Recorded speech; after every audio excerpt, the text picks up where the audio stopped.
Tarzan connection.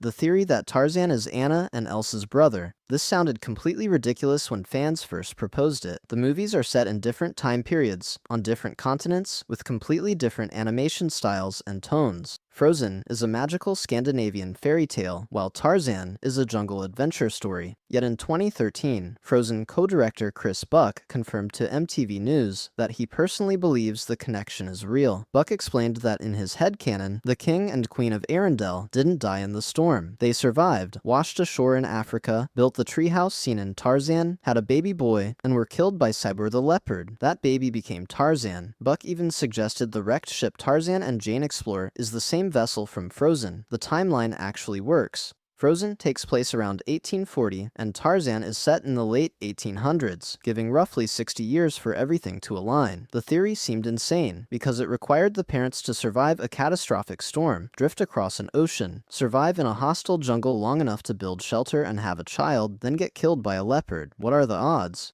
Frozen 2 later complicated this by revealing the ship was headed north to Atohalan, not south to Africa. However, Buck's original statement stands as official director commentary, making this one of the few fan theories explicitly acknowledged by Disney leadership.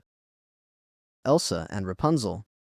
Rapunzel and Flynn Rider appear in Frozen as actual characters, not just an Easter egg. When fans first spotted them in the coronation scene in 2013, Disney brushed it off as a fun visual reference. Directors often hide characters from other films in crowd scenes as harmless Easter eggs. Fans who insisted it meant something more were dismissed as reading too much into a throwaway gag. Then Chris Buck confirmed the truth. Rapunzel and Flynn's appearance is canonical. They actually traveled from Corona to Arendelle to attend Elsa's coronation. This wasn't an accident or a joke. The animators deliberately placed them there as actual guests. Buck explained that Rapunzel and Elsa are cousins. The King and Queen of Arendelle were sailing to Rapunzel's wedding when their ship went down. This means Tangled and Frozen exist in the same universe at the same time, with actual family connections between the royal houses. Fans pointed out that Rapunzel's kingdom of Corona is located roughly where Germany would be, while Arendelle is modeled on Norway. The distance is feasible for royal travel. The timeline works perfectly. Tangled takes place around 1835 to 1840, and Frozen begins around 1840 with a 3-year time jump to 1843 for the coronation. Rapunzel would be in her early 20s, exactly as she appears in the crowd. What seemed like over-analysis turned out to be completely accurate. Andy's dad. The mystery of Andy's missing father in Toy Story. Throughout the entire original trilogy, Andy's dad is never seen, never mentioned, and never explained. The house contains no photographs of him, no one refers to him, and Andy appears to live in a single-parent household with his mom and sister Molly. Fans immediately started theorizing. Did he die? Did he abandon them? Is he divorced, but uninvolved? The absence felt deliberate, but unexplained. For years, Pixar remained silent on this question. Then, in 2015, director Andrew Stanton addressed it directly in an interview. Stanton confirmed that Andy's father is not in the picture, and that this was an intentional creative choice. The filmmakers wanted Andy's family to reflect the reality that many children grow up in non-traditional households. They specifically avoided showing or mentioning the father to normalize single-parent families, without making it a plot point or source of drama. Andy's life isn't defined by his father's absence, it's simply his normal. This confirmed what fans suspected but couldn't prove. The missing father wasn't an oversight or something to be revealed later. It was a conscious decision to depict a family structure that millions of children experience without treating it as unusual or traumatic. Stanton's confirmation validated years of fan speculation while also revealing Pixar's reasoning. The theory that Andy's dad was deliberately absent turned out to be completely true. Boo is the witch.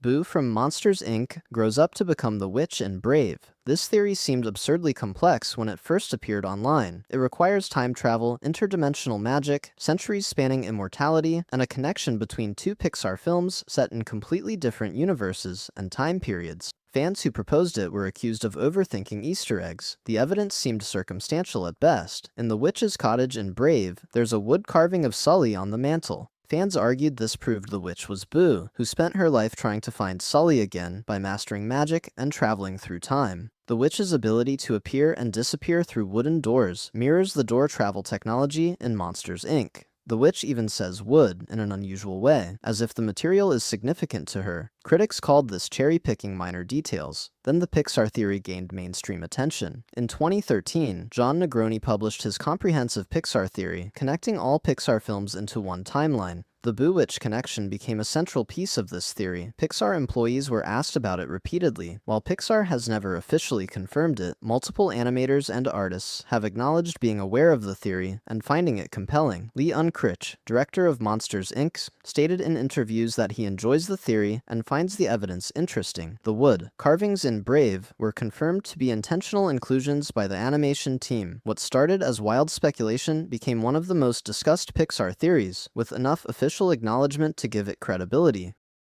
King Triton's wife. What happened to Queen Athena, Ariel's mother? In the original 1989 The Little Mermaid, Ariel's mother is never mentioned. Ariel has 6 older sisters, but no mother figure. King Triton is a single parent ruling Atlantica alone. Fans theorized that something tragic must have happened to the queen, but the film never addresses it. The absence seemed deliberate, but unexplained. Many fans assumed Disney simply didn't want to deal with another dead parent storyline. Then, in 2008, Disney released The Little Mermaid, Ariel's Beginning, a direct-to-video prequel. The film explicitly shows Queen Athena's death. She was killed by a pirate ship while trying to save a music box that Triton had given her. The pirates accidentally crushed her with their ship while she was caught between rocks. The scene is surprisingly graphic for a Disney movie, showing her trapped and unable to escape as the ship bears down on her. Her death traumatized Triton so severely that he banned all music from Atlantica, creating the repressive environment seen in the original film. This confirmed the fan theory that Ariel's mother died tragically and that her death shaped Triton's overprotective, controlling behavior. What fans dismissed as too dark for Disney turned out to be exactly what happened. Disney not only confirmed the mother's death, but showed it on screen in disturbing detail. The theory that seemed too grim to be true was validated completely. By the way, if you're liking this so far, I post videos like this all the time. A subscription would really help out. Scar's real name.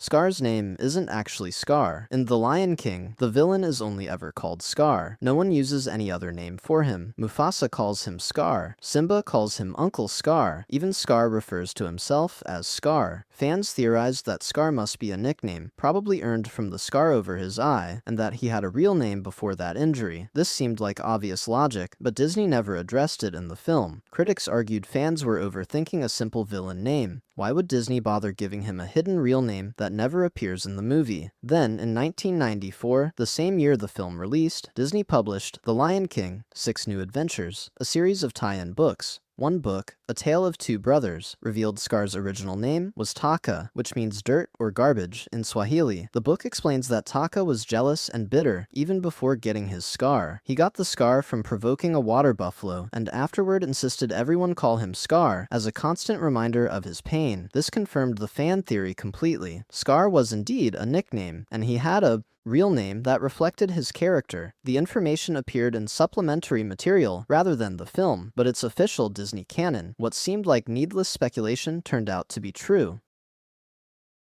Moana's grandmother.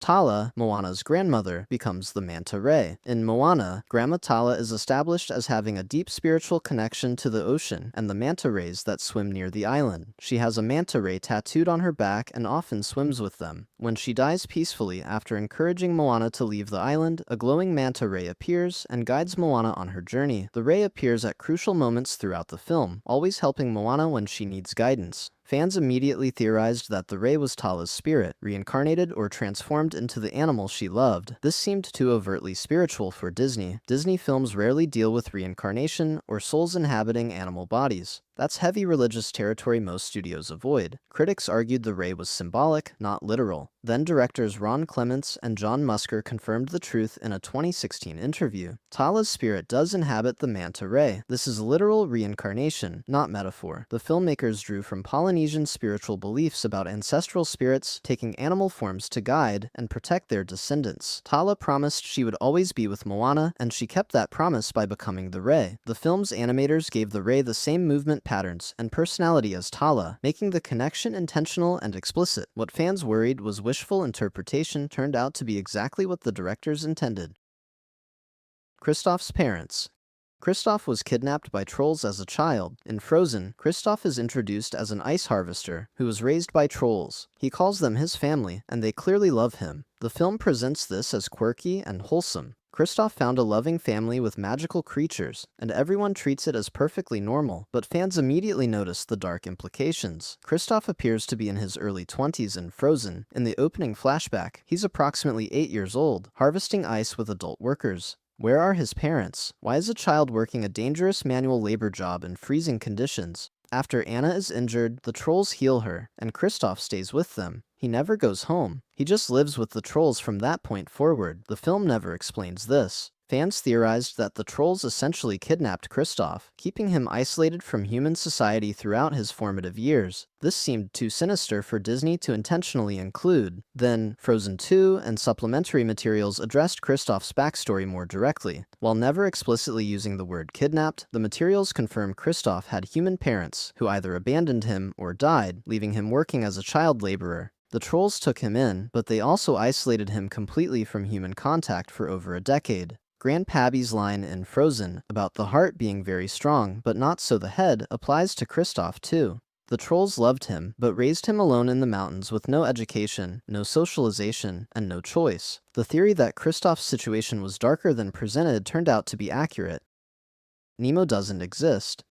Nemo is Marlin's grief-induced hallucination. This theory sounds insane and cruel. Finding Nemo is a heartwarming father-son adventure about overcoming fear and learning to trust. Suggesting Nemo isn't real transforms it into a psychological horror story about a clownfish having a mental breakdown. The theory gained traction because Nemo means no one in Latin. Marlin's wife Coral and 400 eggs are destroyed by a barracuda in the opening. Marlin finds one egg, names it Nemo, and raises it, but that egg should be dead. Barracuda attacks are devastating. The egg was outside the anemone on exposed rock. Nemo's lucky fin deformity suggests severe damage. Fans argued that Marlin couldn't accept that all his children died, so he hallucinated one survivor. The entire journey is Marlin's mind working through trauma, with Finding Nemo representing finding peace with loss. This seemed too dark and contradicted the film's entire message. Then, in 2003, director Andrew Stanton addressed the theory in an interview. Stanton confirmed that Nemo is real, but acknowledged the name choice was intentional. Nemo references Captain Nemo from 20,000 Leagues Under the Sea, but Stanton admitted he liked the Latin meaning. Nemo is no one, because Marlin sees him as fragile and powerless. The name reflects Marlin's perception, not reality. Nemo's journey is proving he's not no one, but someone capable and strong. While the full hallucination theory isn't true, Stanton confirmed the name's meaning was deliberate, validating fans who noticed the Latin connection. Gaston survives. Gaston survived his fall in Beauty and the Beast. At the film's climax, Gaston stabs the beast on the castle roof, then loses his balance and falls from the tower. He plummets into darkness, and the film cuts away before showing impact. For years, audiences assumed Gaston died from the fall. It's a classic Disney villain death, ambiguous enough to avoid showing a corpse. But in 1991, shortly after the film's release, fans with VCRs noticed something disturbing. If you pause the film during Gaston's fall, there are exactly 4 frames where skulls briefly flash in Gaston's eyes. The skulls appear for a fraction of a second, invisible at normal speed, but clear when examined frame by frame. Fans argued this was intentional, a hidden confirmation that Gaston died. Critics dismissed it as pareidolia, the tendency to see patterns in random images. The skulls were just animation artifacts or coincidental shapes. Animators wouldn't hide death imagery in a Disney film. Then, in 2010, animator Andreas Deja confirmed the skulls were intentional. Deja, who worked on Beauty and the Beast, explained in an interview that the animation team deliberately added the skull flash as a subtle confirmation of Gaston's death for attentive viewers. It was meant to be discovered by dedicated fans, a hidden detail that rewarded close watching. The skull imagery appears in all official releases of the film, proving it wasn't a mistake or artifact. What seemed like imaginative pattern seeking turned out to be an intentional Easter egg confirming Gaston's fate. Aladdin's timeline. Aladdin takes place in a post-apocalyptic future, not the ancient past. The film is set in the fictional Arabian city of Agrabah, seemingly in a pseudo-historical Middle Eastern setting. The opening song describes Arabian Nights and presents the story as a timeless fairy tale. Everything suggests the past. Then Genie appears. Genie makes constant references to modern celebrities, technology, and culture. He impersonates Jack Nicholson, transforms into a slot machine, references television, does a Rodney Dangerfield impression, and at one point becomes a car. Audiences assumed these were just anachronistic jokes for comedy. The filmmakers were breaking the fourth wall for laughs. But fans noticed Genie's line about being trapped in the lamp for 10,000 years. If Genie knows modern culture, and he's been imprisoned for 10,000 years, that means he was imprisoned 10,000 years in the future, making Aladdin set approximately 12,000 years from now. Agrabah isn't an ancient city. It's a post-apocalyptic society that rebuilt after modern civilization collapsed. This explains why the Sultan has advanced technology like moving furniture and elaborate mechanical devices that shouldn't exist in ancient times. In 2015, directors Ron Clements and John Musker addressed this theory in an interview. While they didn't confirm the full post-apocalyptic timeline, Musker stated that Genie's knowledge of modern culture was intentional and that fans could interpret the timeline however they wanted. The filmmakers deliberately left it ambiguous, meaning the future setting theory is at least partially supported by creator intent. If you enjoyed this, consider subscribing so you catch all future videos. Thanks for watching.